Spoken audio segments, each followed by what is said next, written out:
Hospitals are seeing an alarming increase in teen drug overdoses, some of them linked to fentanyl, which teens are taking unknowingly, laced in black market pain pills. Fox 4's Lori Brown joins us with the story. Lori.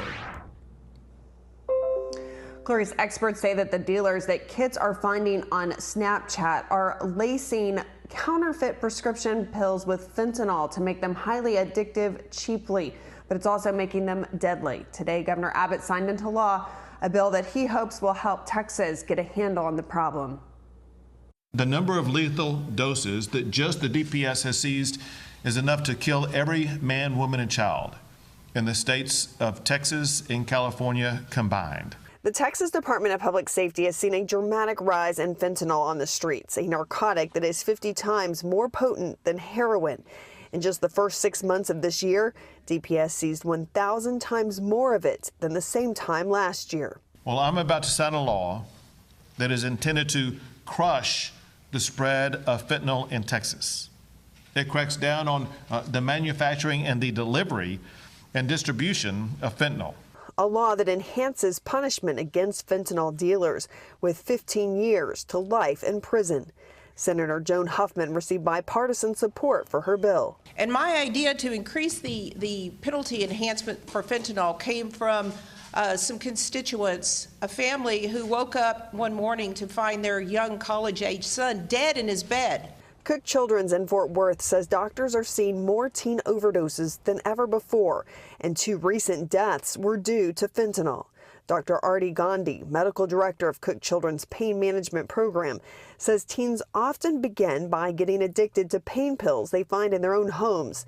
Then, when they are out of those, and go to Snapchat and ask for it. It's like ordering, a pizza.